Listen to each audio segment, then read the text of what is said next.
Est-ce que vous avez besoin de quelqu'un qui va vous apporter du chiffre d'affaires, des nouveaux rendez-vous? Est-ce que vous avez besoin de quelqu'un de junior, de senior, d'une personne qui a tel niveau d'expérience, tel diplôme?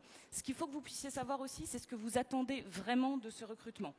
Par rapport à la définition de vos besoins, vous allez pouvoir justement en retirer un profil de poste.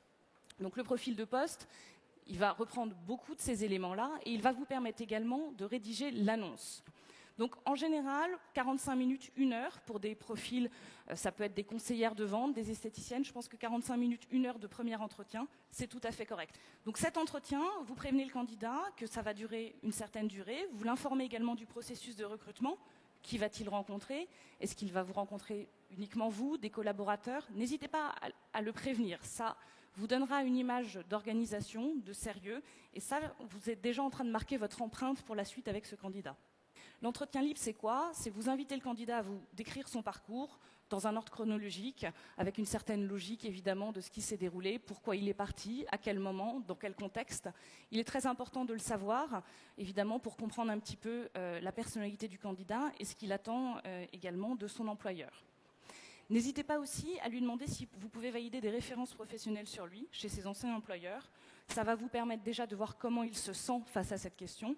Et puis aussi, ça vous permettra, plus tard, on en parlera, de tester sa personnalité et de comprendre un petit peu comment il fonctionne en appelant son ancien employeur.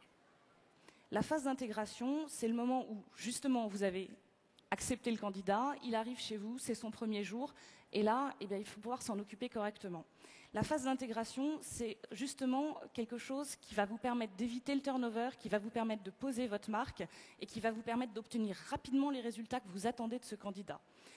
Ce que je préconise, c'est clairement la première semaine, dès que le candidat arrive, vous lui dites ce que vous attendez de lui et quel est l'échéancier pour chaque chose.